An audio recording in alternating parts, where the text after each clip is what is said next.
Hello everyone, I hope you all are doing good in your studies. तो आ गया next part. जैसे कि आप लोगों को पता है, यहाँ पे मैं करवा रही हूँ आरआरबी नॉर्थ सेट 8 एंड एएमसीआरई की प्रिपरेशन। तो आपका पेपर जो है वो कल है। तो आई थिंक कि आप लोग रेडी होगे एग्ज़ाम के लिए, अच्छे से प्रिपरेशन कर ली होगी। अगर अभी भी आपको लगता है तो आप प्रीवियस वीडियोज़ मेरी देख सकते हो, उनमें से आपको डैम श्योर है 4 to 5 क्वेश्चंस देखने को मिलेंगे। सो अगर आप इस चैनल पे न्यू हो, चैनल को लाइक शेयर सब्सक्राइब करना। ऑलरेडी 2460 क्वेश्चंस मैं करवा चुकी हूँ। 2460 क्वेश्चन आज हम करने जा रहे हैं। उससे पहले अगर कोई भी बच्चा बैचेस ज्वाइन करना चाहता है, आप लोग इस नंबर पे कॉल या फिर मैसेज करके, नॉर्सेट 8 का 60 डेज का बैच फीस रहेगी 1599, जिसमें नर्सिंग प्लस नॉन नर्सिंग दोनों सब्जेक्ट्स आपको मिलेंगे। आरआरबी के 3 मंथ्स के 2 बैचेस हैं, important topic batch, theory batch. Important topic batch की फीस है 1299, थ्योरी बैच की फीस है 2199। अगर आपका बेसिक क्लियर है तो आप इंपॉर्टेंट टॉपिक बैच ज्वाइन कर सकते हो, जिसमें हम हर एक सब्जेक्ट्स के important topic, MCQs, test series and doubt classes and previous year paper करेंगे। थ्योरी बैच हम बेसिक एनाटॉमी एंड फिजियोलॉजी के साथ सारी स्टार्ट करेंगे with the subjects of all theory. इसमें भी मैं आप लोगों को इंपॉर्टेंट टॉपिक्स की रिवीजन अच्छे से करवाऊंगी, प्लस एमसीक्यू क्लासेस रहेंगी, टेस्ट सीरीज रहेंगी।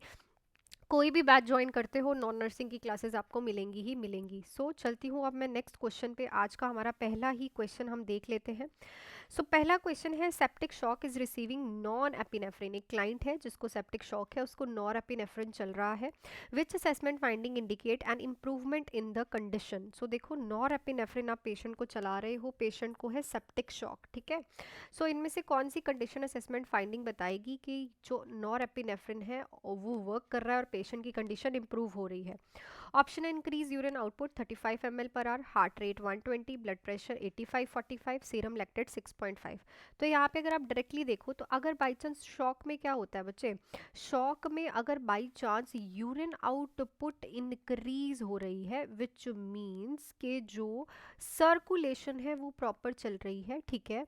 सो सर्कुलेशन प्रॉपर हो रही है, विच मीन्स के पेशेंट जो है वो शॉक से इम्प्रूव हो रहा है, ठीक है। तो यूरिन आउटपुट का इंक्रीज होना शोज कि पेशेंट की कंडीशन जो है वो इम्प्रूव हो रही है।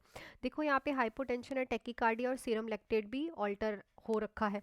तो ये तीनों चीज़ें तो नहीं बता रही कि इम्प्रूवमेंट हो रही है। इम्प्रूवमेंट कौन बता रहा है? यूरिन आउटपुट का बिल्कुल नॉर्मल आना। क्लियर? नेक्स्ट देखो, the nurse is assessing a client with the myasthenia gravis which finding required immediate intervention. तो माइस्थेनिया ग्रेविस वाला पेशेंट है। माइस्थेनिया ग्रेविस क्या है? एक ऑटो इम्यून डिसऑर्डर है जिसमें न्यूरो मायो जंक्शन का प्रॉब्लम हो जाता है, मतलब नर्व्स एंड मसल्स की कंडक्शन में प्रॉब्लम आ जाती है, जिसकी वजह से मसल्स वीक होनी शुरू हो जाती हैं। तो इनमें से कौन सी फाइंडिंग रिक्वायर करेगी immediate intervention? Drooping of eyelid, difficult swallowing and weak cough, fatigue that worsen in the evening, weakness of the lower extremities, upper extremities. तो देखो, अगर पेशेंट को स्वालविंग में डिफिकल्टी आ रही है, so there is a chances कि पेशेंट को क्या हो सकती है बच्चे? एस्पिरेशन हो सकती है, और aspiration is a concerning problem, ठीक है। जो एस्पिरेशन है ना बच्चे, that is a concerning problem, वो आपको चेक करनी पड़ेगी, क्योंकि एस्पिरेशन अगर हो गई तो पेशेंट की डेथ भी हो सकती है। सो ये इमीडिएट इंटरवेंशन रिक्वायर करता है। नेक्स्ट है, अ client with the thoracic aortic aneurysm report sudden severe chest pain radiating to the back, what is a priority action? तो aortic का एन्यूरिज्म हो रखा है, सो लाइक दिस, ठीक है। सो सडन पेशेंट को चेस्ट पेन हुई और उसकी जो वो चेस्ट पेन है वो बैक साइड को जा रही है, ठीक है, बैक साइड को रेडिएट कर रही है। प्रायोरिटी एक्शन क्या रहेगा? ईसीजी निकालेंगे, इमरजेंसी सर्जरी करेंगे, administer IV beta blocker, check blood pressure. यहाँ पे सबसे पहले तो हमें एमरजेंसी सर्जरी करनी है, बिकॉज अगर पेशेंट को suddenly chest pain radiate back कर रही है, दिस शोज कि एन्यूरिज्म जो था उसका क्या हो गया है? रप्चर। क्या हो गया भाई? रप्चर हो गया है। तो यहाँ पे हम क्या कहेंगे पेशेंट को कि भाई प्रिपेयर कर रहे हैं हम, आपको इमरजेंसी सर्जरी करनी पड़ेगी, इंटरनल हेमरेज हो रहा है। नेक्स्ट है, nurse is caring for a client with the syndrome of inappropriate anti diuretic hormone which finding require immediate intervention. तो सिंड्रोम SIADH पे काफ़ी क्वेश्चन आते हैं, one of the important topic है। SIADH में क्या होता है कि जो एंटी डायूरेटिक हार्मोन है वो इनअप्रोप्रिएट होता है, ठीक है, इनअप्रोप्रिएटली प्रेजेंट होता है। तो कौन सी फाइंडिंग इसमें दिख रही है जिससे हमें पता चलेगा कि हमें कोई ना कोई एक्शन करना पड़ेगा? सीरम सोडियम 180 है, यूरिन स्पेसिफिक ग्रेविटी 1.030 है, वेट गेन 2 kg इन 24 आवर्स, लो यूरिन आउटपुट है। सो it's a serum sodium level. देखो, नॉर्मल लेवल होता है 135 से 145, और यहाँ पे सीवियर हमें हाइपोनेट्रीमिया देखने को मिल रहा है और इससे काफ़ी चीज़ें हो सकती हैं, बहुत कॉम्प्लिकेशंस हो सकती है। सो इसके लिए इमीडिएट एक्शंस जो हैं वो रिक्वायर होते हैं। नेक्स्ट है client with the pneumothorax has chest tube inserted which finding required immediate intervention. Pneumothorax वाले पेशेंट के चेस्ट ट्यूब इंसर्ट है, कौन सी फाइंडिंग इमीडिएट इंटरवेंशन रिक्वायर्ड करती है?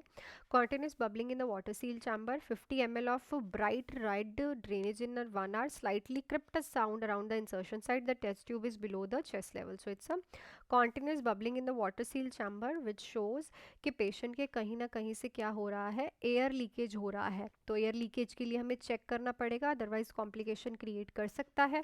सो ये भी एक इमीडिएट इंटरवेंशन रिक्वायर करता है। नेक्स्ट है client with the basilar skull fracture, develop clear drainage from the nose, what should the nurse do first? तो बेस ऑफ द स्कल का फ्रैक्चर हुआ है, स्कल के बेस का फ्रैक्चर हो गया है, पेशेंट के नोज से क्लियर फ्लूइड आ रहा है। तो पहले क्या करोगे? Test for fluid for glucose, apply nasal packing, position the client flat, assess for Battle sign. देखो बेसिलर स्कल फ्रैक्चर के दो साइंस तो हमें पता है, एक होता है रकून साइन, ठीक है, एक होता है बैटल साइन। ये दोनों तो हमने पढ़े हैं, कल मैंने क्लास में भी आपको करवाए हैं और यूट्यूब पे भी करवाए हैं मैंने बहुत बार। यहाँ पे नोज से क्लियर ब्लीडिंग आ रही है, तो बेसिलर स्कल फ्रैक्चर में ये हो सकता है कि पेशेंट का शायद CSF लीकेज हो रहा हो बाय द नोज। तो CSF लीकेज के लिए हम एक हेलोस टेस्ट करते हैं जिसमें हम पेशेंट को ग्लूकोज चेक करते हैं। अगर तो उन सिक्रीशंस में ग्लूकोज प्रेजेंट है देन दिस शोज कि पेशेंट का CSF ही है, वो जो ड्रेनेज है ना वो क्या है, वो क्लियर ड्रेनेज CSF ही है, अगर उस टेस्ट में हेलोस टेस्ट में आ रहा है। अगर नहीं आ रहा then it is a normal drainage of the nose, runny nose है उसे, ठीक है। तो इसके लिए आपको चेक करना है, बिकॉज पेशेंट को बेसिलर स्कल फ्रैक्चर है तो 99% चांसेस होते हैं कि पेशेंट का CSF लीकेज ही हो रहा हो। क्लियर? नेक्स्ट देखो, client with the acute kidney injury has a serum potassium level of 7.2 micro equivalent पर लीटर, कौन सी इंटरवेंशन प्रायोरिटी में चाहिए? पोटाशियम लेवल 7.2 है, ठीक है, नॉर्मल कितना होता है 3.5 से 5। तो यहाँ पे आप कौन सी प्रायोरिटी इंटरवेंशन करोगे? सीवियर हाइपरक्लीमिया देखने को मिल रहा है, एडमिनिस्टर करोगे IV calcium gluconate, sodium polystyrene sulfonate दोगे, prepare for hemodialysis, encourage potassium restriction diet. तो यहाँ पे तो कैल्शियम ग्लूकोनेट ही देना पड़ेगा क्योंकि हाइपरक्लीमिया सीवियर कार्डियक अरिथमिया करवा देगा। यहाँ पे कैल्शियम ग्लूकोज अब जब दोगे तो कैल्शियम ग्लूकोज क्या करेगा, कार्डियक टिश्यू को थोड़ा सा स्टेबलाइज करेगा, जिससे जो हाइपरक्लीमिया की वजह से होने वाला अरिथमिया है वो रुक सकता है। क्लियर? तो यहाँ पे प्रायोरिटी है क्योंकि सीवियर हाइपरकैलेमिया है, 7.2 है, ठीक है, तो यहाँ पे आपको कैल्शियम ग्लूकोनेट ही देना पड़ेगा। नेक्स्ट है, nurse is assessing a client with the pericarditis which finding suggest cardiac tamponade. तो पेरिकार्डाइटिस की most common complication cardiac tamponade. अगर किसी को पेरिकार्डाइटिस है, इसमें से कौन सी असेसमेंट फाइंडिंग बताएगी कि पेशेंट को कार्डियक टेम्पोनेट है?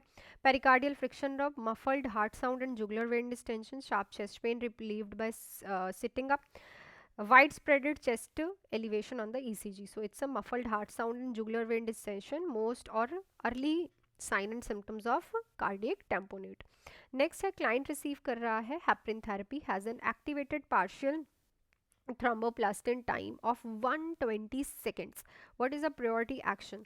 तो एक पेशेंट को हेपरिन थेरेपी चल रही है, ठीक है ना, हेपरिन थेरेपी चल रही है तो उसका जो APTT का टाइम है, ठीक है, वो आ रहा है कितना, 120 सेकेंड्स। कितना आ रहा है यहाँ पे? 120 सेकेंड्स, ठीक है। तो ये कह रहा है कि अब आप प्रायोरिटी एक्शन क्या करोगे? तो ऑप्शन है हेपरिन डोज दोगे, इंक्रीज करोगे, प्रोटामिन सल्फेट दोगे, स्टॉप करोगे हेपरिन को, डॉक्टर को बताओगे, notify monitor for science of bleeding. So 120 is a way more than, ठीक है, नॉर्मल कितना होता है 60 to 80। यहाँ पे अगर आपने थोड़ी देर भी वेट की तो काम हो जाएगा पेशेंट का, तो हम उसे protamine sulphate which is a heparin का एंटीडोट, हेपरिन का एंटीडोट देने वाले हैं। क्लियर ना? प्रोटामिन सल्फेट दोगे आप उसे। लास्ट क्वेश्चन आज की वीडियो का, nurse is monitoring a client with status epilepticus which intervention is priority? तो पेशेंट को स्टेटस एपिलेप्सी है, प्रायोरिटी में क्या होना चाहिए भाई? लोराजेपाम दोगे, monitor for postictal confusion, check glucose level, obtain a stat EEG। So इस क्वेश्चन का आंसर आप लोग मुझे कमेंट सेक्शन में लिख के फटाफट से बताओ। जो मैंने आप लोगों से कल पूछा था क्वेश्चन कि गुलियन बैरन सिंड्रोम है, ठीक है, क्या असेसमेंट फाइंडिंग मोस्ट कंसर्निंग है? तो यहाँ पे पेशेंट अगर कफ नहीं कर पा रहा और सिक्रीशंस को बाहर नहीं निकाल पा रहा, दिस मीन्स कि पेशेंट की रेस्पिरेटरी मसल्स तक वीकनेस पहुंच गई है और पैरालिसिस पहुंच गया है। और ये एक कंसर्निंग पॉइंट है, मोस्ट कंसर्निंग है, क्योंकि रेस्पिरेटरी मसल्स वीक हो गई तो रेस्पिरेटरी सिस्टम क्या हो जाएगा, स्टॉप हो जाएगा। तो यहाँ पे ये फाइंडिंग मोस्ट कंसर्निंग रहेगी। सो that's it for this video समझ आई हो, अच्छी लगी हो, लाइक करना मत भूलना, शेयर करो, सब्सक्राइब करना। एंड अगर किसी को भी आरआरबी एंड नॉरसेट 8 के लिए बैचेस ज्वाइन करने हैं, नॉरसेट 8 का 60 डेज का बैच मेरा रनिंग है, 1599 में आप ज्वाइन कर सकते हो।